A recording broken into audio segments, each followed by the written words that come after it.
Del Santo Evangelio según San Lucas. En aquel tiempo dijo Jesús a ciertos hombres que presumían de justos y despreciaban a los demás esta parábola. Dos hombres subieron al templo para orar, uno fariseo y otro publicano. El fariseo en pie oraba en su interior de esta manera: Dios, gracias te doy porque no soy como los demás hombres, ladrones, injustos, adúlteros o como este publicano. Ayuno 2 veces por semana, pago los diezmos de cuanto poseo. El publicano, puesto allá lejos, ni se atrevía a levantar los ojos al cielo, se golpeaba el pecho diciendo: Dios mío, ten piedad de mí que soy un pecador. Os digo que éste volvió justificado a su casa, mas no el otro, porque todo el que se ensalza será humillado, y el que se humilla será exalzado. En nombre del Padre, del Hijo, del Espíritu Santo. Amén. Estimados fieles, la liturgia de hoy nos muestra esta parábola muy conocida y muy linda y muy fácil de entender, del fariseo y del publicano, en la cual nuestro Señor muestra con mucha claridad la actitud hipócrita del publicano, que se alaba a sí mismo y critica a los demás, y la actitud del que es visto como pecador, pero la actitud humilde, del que se arrepiente verdaderamente de sus faltas. Esta figura, vamos a tratar la figura más bien del publicano hoy, nos da ocasión para hablar de un tema central que también tratamos un poco en la jornada de ayer, del tema de la confesión, especialmente uno el principal acto de la confesión, la contrición de nuestros pecados, contrición que permitió que el publicano fuera justificado. Dice nuestro catecismo, definición de la contrición. ¿Qué es la contrición? Dolor del alma con detestación del pecado cometido y el propósito de no pecar de nuevo. Incluye pues 3 cosas la contrición: dolor del alma, dolor por haber cometido el pecado, odio a ese mismo pecado, que no puede amar a Dios y al pecado al mismo tiempo, y un deseo de no pecar más adelante. Es el acto más importante de la confesión para la remisión de la culpa.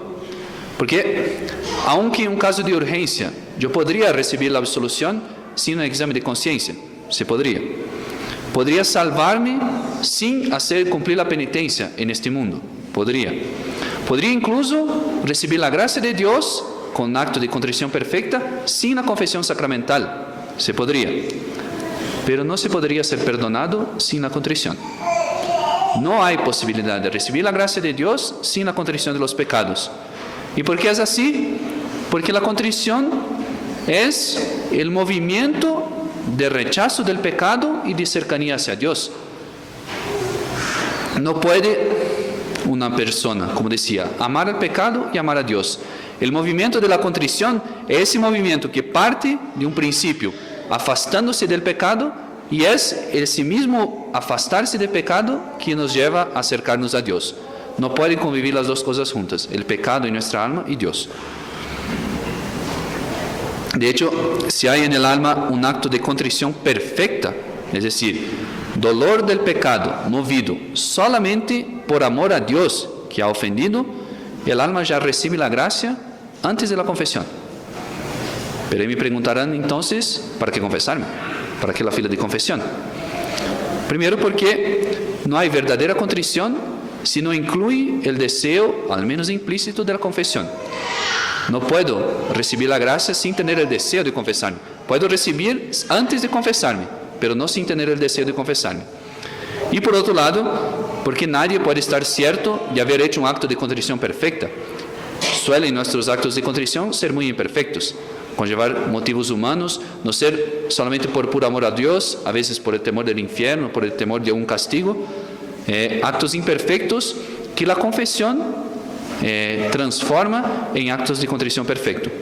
Por eso la confesión, y es una grande gracia de nuestro Señor, que nosotros con actos pobres, imperfectos de contrición, a veces dolor de pecado solamente por temor del infierno, nos da ese hermoso sacramento que eleva ese acto y hace que nosotros podamos recibir la gracia de Dios.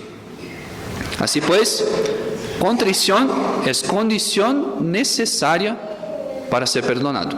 No hay perdón sin contrición. Pero ¿cómo sabremos nosotros si tenemos esta contrición? Si tenemos dolor en el alma, si mis disposiciones alcanzan por lo menos para recibir la gracia en la confesión. Porque sin la contrición imperfecta, que se llama trición, sin cierto dolor en el alma por haber ofendido a Dios o por temor del infierno, tampoco en la confesión puedo recibir la gracia. Contrición, condición necesaria. Hay ciertas cualidades, 4 más importantes, que deben revestir nuestra contrición por las cuales podemos reconocer si nosotros somos el fariseo, que alaba a sí mismo, hipócrita, o si somos el publicano, que tiene un verdadero dolor por el pecado. Primera de las 4 condiciones para la contrición, que hay un dolor verdadero por el pecado cometido. Es decir, sufrimiento interno por haber pecado. Si yo digo solo de palabra, pequé, sin ningún dolor por ese pecado, no hay contrición, no hay posibilidad de perdón. Rasgad vuestros corazones, dice el Espíritu Santo por el profeta, no vuestras vestiduras. Los judíos tenían la costumbre, cuando escuchaban una blasfemia, de rasgar las vestiduras. Era un acto para mostrar que era un pecado muy grave. Pero dice el Espíritu Santo, lo más importante es el corazón. Rasgad vuestros corazones, no vuestras vestiduras. No basta confesar con palabras nuestros pecados, es necesario que nos duela el hecho de haber ofendido a Dios nuestro Señor. La Sagrada Escritura nos trae un ejemplo de 2 confesiones, al parecer muy semejantes y casi idénticas, pero distintas al juicio de Dios. Saúl, el rey Saúl, después de haber sido reprehendido por el profeta Samuel por haber hecho un acto de desobediencia a Dios nuestro Señor, haber ofrecido un sacrificio que él no podría hacerlo, exclama: he pecado, traspasado el mandamiento de Yahvé y tus palabras, perdona pues, te ruego, mi pecado. No fue perdonado. Samuel, como respuesta, le hizo otra reprehensión, que iba a perder el reino. David, otro rey de Israel, al ser exhortado por el profeta Natán, después de haber cometido un grave pecado de adulterio y de homicidio, reconoce sus pecados con palabras quizás, tal vez, menos aparatosas. He pecado, dice David, he pecado contra Yahvé. Y recibió el perdón de Dios. ¿Por qué? Porque la confesión de Saúl no era sincera, no era verdadera. Era una confesión de labios, no era una confesión de dolor por el pecado. En cambio, la de David sí. Y la vida de David, del santo rey David, muestra después cómo se dolió de ese pecado y cómo aceptó los castigos de Dios para pagar ese pecado que cometió. Primera condición, dolor verdadero. Después, es necesario que ese dolor de contrición sea sobrenatural, es decir, provenir de Dios y apuntar, mirar hacia Dios. Si me duele el pecado porque me causa una vergüenza, o porque me hizo perder el honor, porque me hizo perder la fama, porque me causó algún perjuicio material, o algún otro motivo que sea puramente natural, no hay contrición, no basta. No basta porque la gracia que uno recibe en la confesión es una gracia sobrenatural. Y un dolor puramente por motivos naturales no puede me alcanzar esa gracia. No puede recibir de Dios la gracia del perdón. Hay por ahí, uno encuentra en las corrientes de teología modernas, algunas que consideran el pecado simplemente como un mal social. Es pecado si perjudicó a alguna persona. Si yo hago por mí mismo, por más contra la ley de Dios que sea, no es pecado. Y esa ideología acaba quitando ese carácter de la contrición que debe ser sobrenatural. Si uno piensa solo en el plan natural, mismo el pecado que yo cometo y que otras personas no sepan, no se enteren, eso ya es un pecado, entre comillas, social también. ¿Por qué? Porque yo soy miembro de una sociedad. Soy miembro de una sociedad que Dios quiso que yo fuera y con deberes. Si yo perjudico a mí, no voy a ser un buen ciudadano, no voy a cumplir mis deberes sociales. Estoy pensando solo en el plan natural. Pero mucho más que eso, somos criaturas de Dios. Dios nos creó con un fin sobrenatural y nos dio una ley, los mandamientos para cumplir. Por más que mi pecado no sea conocido de los demás, yo estoy ofendiendo a Dios nuestro Señor. ¿Por qué? Porque quito una gloria que es debida a Él. El pecado no puede quitar la felicidad de nuestro Señor, que Dios es sumamente feliz, pero cuando yo peco, desobedeciendo la ley de Dios, yo quito una gloria que es debida a Dios, que yo debo dar esa gloria a Dios y que el pecado se la quita. Una ofensa a Dios.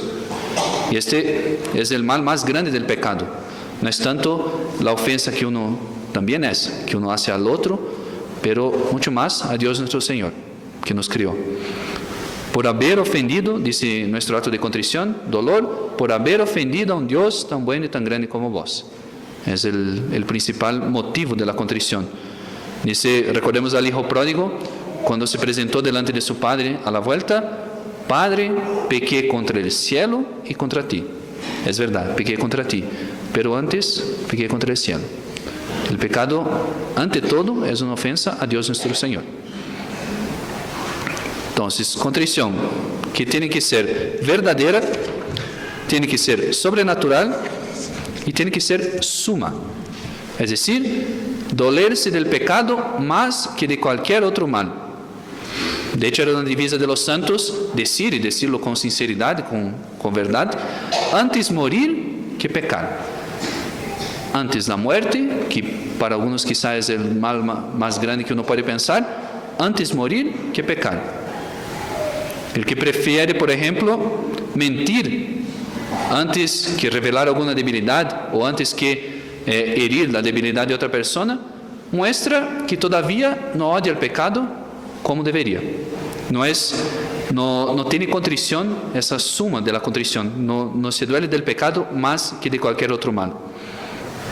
Yo me lanzaría, dice Santa Catalina de Siena, yo me lanzaría en un océano de llamas si fuera necesario para evitar un solo pecado venial. Y preferiría permanecer en este fuego que de salir de allí por un solo pecado venial. Dolor del pecado más que de cualquier otro mal. Dolor sumo. Y por último, cualidad de nuestra confesión, de la contrición, debe ser universal, de todos los pecados. Si me pesa de haber ofendido a nuestro Señor, pero yo me reservo el derecho de cometer alguno de los pecados que he cometido, significa que mi dolor, mi contrición no es verdadera, no es universal, no me duelen todos los pecados. Imaginemos a un ladrón que viniera a pedir disculpas al que dañó, al que robó, pero no quisiera devolver una de las cosas. Sí, le devuelvo eso que le robé, pero eso me reservo. Su dolor no es universal, no es verdadero, sería dudoso ese arrepentimiento. Así sería con nosotros si nos doliera mucho el pecado y muchos pecados, pero uno no. Ese pecado yo sigo cometiendo. Eso no es contrición verdadera, contrición según Dios. No hace falta suscitar un acto de arrepentimiento por cada pecado en particular, pero sí tener un dolor universal de todo lo que ha ofendido a Dios nuestro Señor. Pues después, estas cualidades de dolor, nos basta tener el firme propósito de no pecar más en adelante para que realmente sea sincera nuestra contrición. Más grande o menos grande, pero sea verdadera, sea sincera. Propósito de no pecar más en adelante. ¿Y cómo sabemos si hay ese propósito?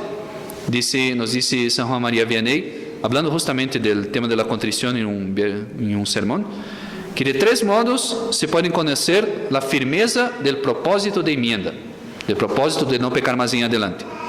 Primero, por el cambio de vida. Se ha cambiado el hábito malo que tenía.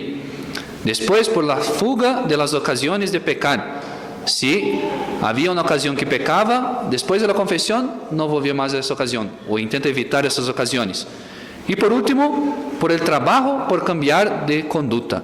Se intenta mudar de vida, cambiar. Hago una cita del Santo Cura de Ars. Una madre de familia se acusará tal vez de haberse dejado arrebatar a menudo contra sus hijos o su marido. Después de su confesión, id a visitarla en el interior de su hogar. Nada de arrebatos ni maldiciones, al contrario, observáis en ella dulzura, bondad, atenciones, aún con sus inferiores. Ni las cruces, ni los pesares, ni las pérdidas consiguen hacerla perder la paz de su alma. ¿Sabéis la razón, hermanos míos? Es porque su vuelta a Dios ha sido sincera, su contrición ha sido perfecta y por consiguiente ha recibido de verdad el perdón de sus pecados. En fin, porque la gracia ha echado profundas raíces en su corazón y lleva allí frutos copiosos. Cita del Santo Cura de Ars. Contrición verdadera, que se ve por el cambio de vida, por el cambio del mal hábito.